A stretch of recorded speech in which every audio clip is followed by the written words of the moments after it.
Hello, ladies and gentlemen, and welcome back to Must Know Go. So in our last video, we took a look at 3-3 Joseki, and we only have one more of the 5 most common opening moves to look at. So in this video today, we are going to be looking at 5-4 Joseki. So like I said in the video about opening moves, the objective of 5-4 Joseki is mostly to gain influence toward the center of the board, or in this case, perhaps toward the top side, and it allows your opponent to take the corner. And your moves for taking the corner are going to be A and B, whereas C is a special purpose move here. And by far the most common reply to this move for white is for white to play here at A.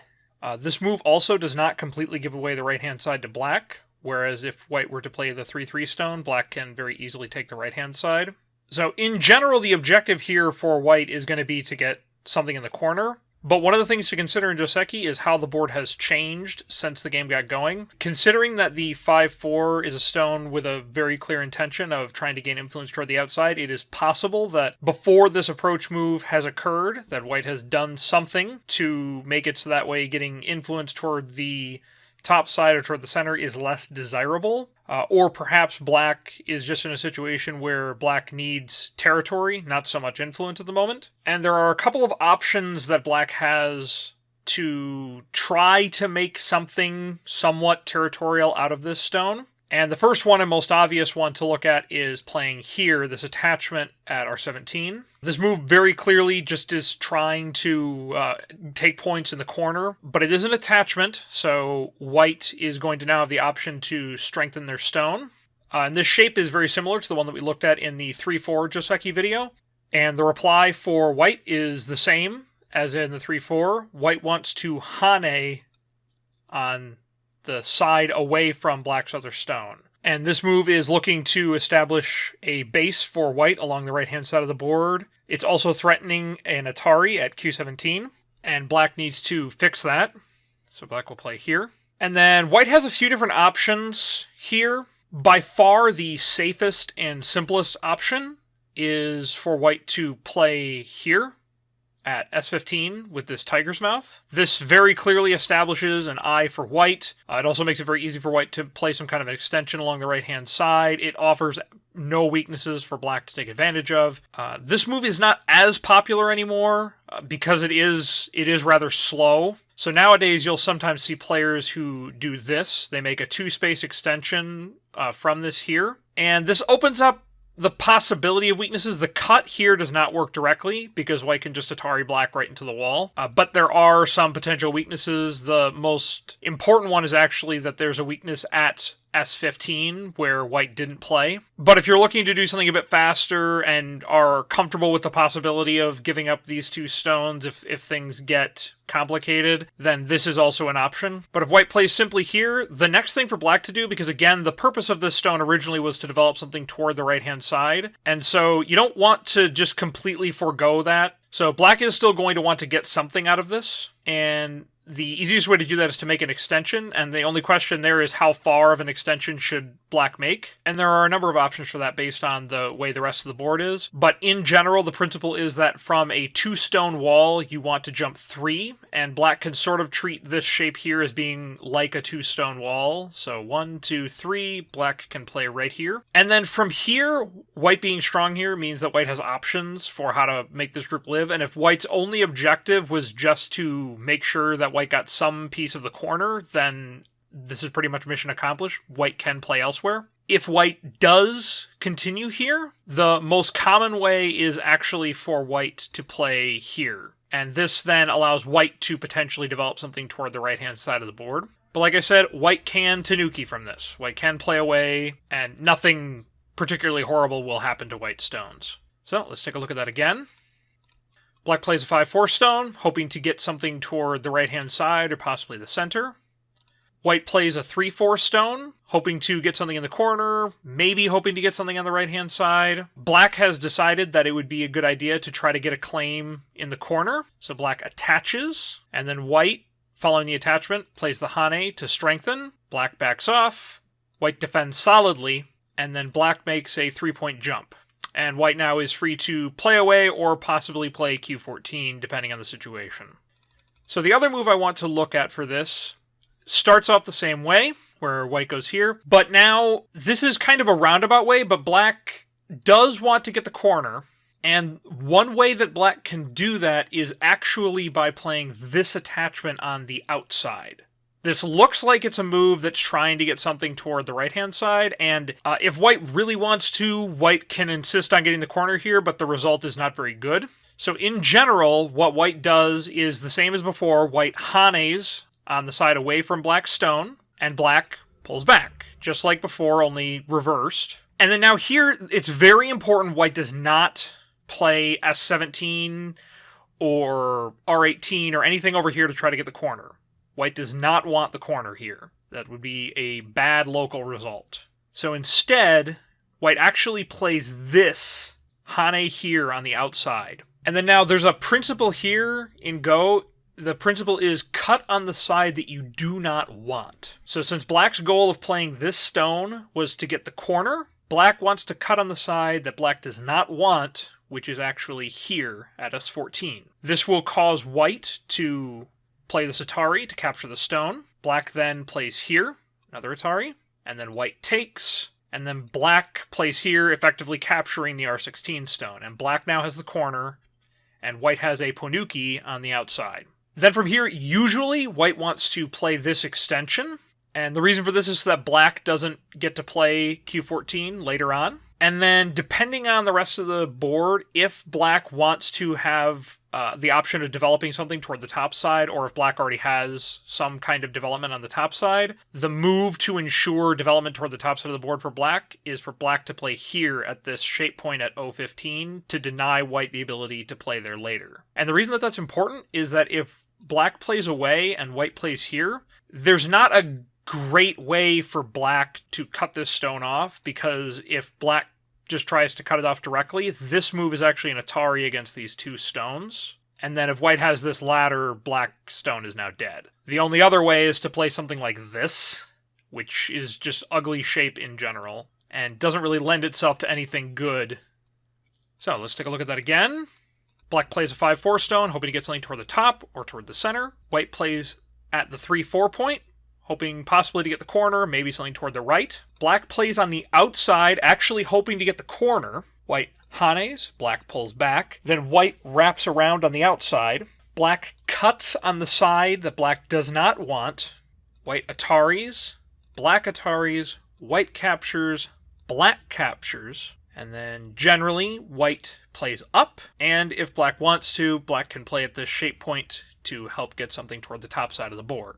So going back to this, as I said, the ultimate objective of this stone is to get something toward the top side of the board or toward the center. And the most effective way to make use of the 5-4 stone is to use that property of it, is to try to get something toward the center of the board or toward the top side. And to do that, it's very straightforward. The easiest way is that when white plays here, black plays here. This move is aiming outwards toward the top side of the board and toward the center of the board, while also trying to hem white in a bit on the right-hand side, and it's basically offering white a decent-sized corner in exchange for getting influence. And the easiest thing for white to do here is just to settle in the corner, and the simplest way to do that is to play here at P17, which is sort of the opposite of what we looked at before. But black will play the same move, the hane, away from the R16 stone. White will pull back, and then black has a couple of options here. Black can connect, just solidly, or black can play this hanging connection, this tiger's mouth. Both options are very similar. I'll show it with this O16. Just know that N16 is also possible. And then now the key here is that while black is trying to keep white from getting something on the right-hand side, white does not want to just be locked into this corner. If white just wanted the corner, white could have played R17, but white did want some option toward the right-hand side. Plus, it's not a good idea to give black the ability to get something on both sides of the board. You would not want black to just have pure influence in all directions. And so the move to do that is actually to play at S14, this low knights move, and this allows white to get out and denies black the ability to seal white into the corner. And then from here, black can either play something on the top side of the board or black can play away. So let's look at that again. Black plays a 5-4, hoping to get influence. White approaches at the 3-4 on the inside, hoping to either get the corner or something on the right, possibly both. Black plays at q14, aiming for influence and to limit white's potential on the right-hand side, offering white the corner. White attaches in order to strengthen themselves to take the corner. Black hanes on the outside. White pulls back. Black connects, possibly with a hanging connection. And then white plays this low knight's move to guarantee the ability to get out. But now, if you are playing v5-4, you are likely the kind of person who just loves those games where you just have this giant box in the middle of the board where you just have all these points on the sides and in the center, and your opponent's just like nestled in the corners. And you're probably wondering, is there a way that black can just have all this influence and white's just locked in the corner?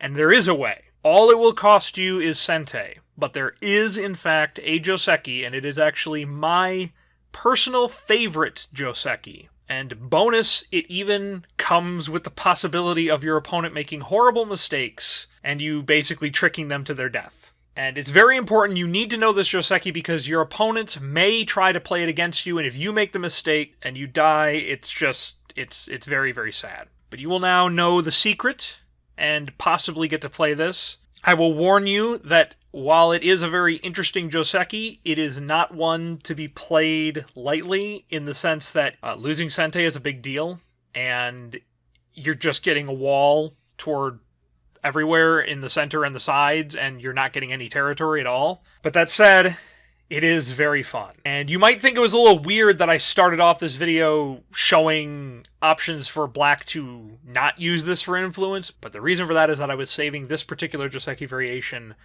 for last. So, let's have a look. White again plays at the 3-4.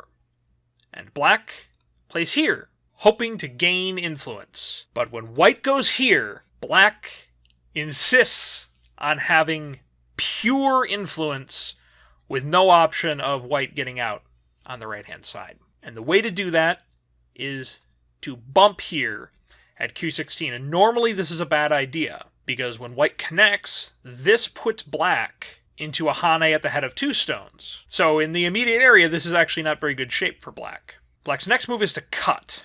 And here is where, as white, you must read very carefully. And I would recommend, as an exercise, you can pause the video here, try to read this out, and figure out what should white do in this situation. Because there is only one correct move. Everything from this point on is forced. So the correct move for white is this Atari. If white plays any other move here, the result is not very good. For example, if white plays here at r18, black extends. White cannot play here, because once black plays here, there's no good result. White would need to defend the q18 Atari, but if white defends that in some fashion, then black is actually able to capture these 2 stones here. And if white plays some move to try to defend these 2 stones, then black can just take. So white needs to play on the inside, and then this move actually captures this 1 white stone. If white tries to extend it out, the result is a loose ladder. So the only thing that white can do is play this hane here, in the hopes of getting something toward the top side of the board, and then black can actually play away from here. And overall, this is a pretty good result for black, because white got very few points in the corner, black was able to get something toward the right-hand side of the board, and black actually ended up capturing the approach stone. So instead, white absolutely has to play here, and then black extends. And this is an important principle to remember in Go, that you want to extend from a stone before it's captured in general. Especially if it's going to result in your stone having 3 liberties, you generally want to extend from it. And then because of the fact that these 2 stones here only have 3 liberties and black is actually threatening to capture them, white's only option here is to play at S18 immediately to bring this down to 2 liberties. So now everything from here is just absolutely forced. Black Atari's here, making some shape. White has to connect. Then black hanes, threatening on the outside, threatening to take the 2 stones, and white has no choice but to play inward, making an empty triangle in order to capture these 2 black stones. And then black plays this Atari here. Again, absolutely forcing. White captures. So white has the 2 stones and a few points, so overall it's about maybe a 10-point corner. And then black's only real weakness is that black has a bit of a defect here at 016, and black can then defend that with a hanging connection, and that is the end of the sequence. White can now play away. Black has gotten a wall here. The wall is mostly toward the center and the top, but also toward the right-hand side. So in a situation where black wants pure influence and is willing to just give up both sente and give white a decent corner, this sequence is pretty much entirely forcing, and it can be very frustrating for your opponent if they are not familiar with it. But thankfully, you now know how this works, so if you have your opponent play this against you, you will understand how to correctly play here. And white should not be unhappy about this result. Again, white got a decent-sized corner and the first move somewhere else. Additionally, black's wall, while nice that it is toward everything, is not particularly great. And oftentimes players will play this peep here immediately, because there's really nothing else that the aji of this area can be used for, and then black will fix. So white will immediately get a stone right up against black's wall, and white still gets the first move somewhere else. But again, this sequence is best for black when played in a situation where black absolutely wants influence toward the center of the board.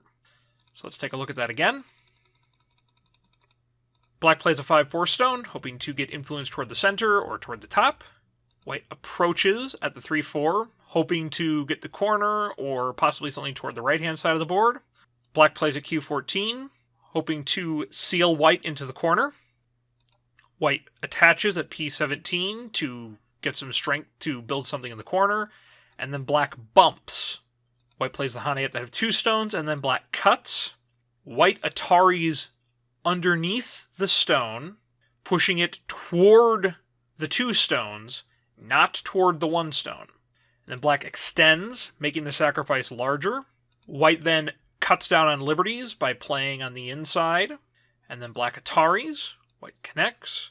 Black hanes, white ataris, black ataris, white takes, and black plays a hanging connection.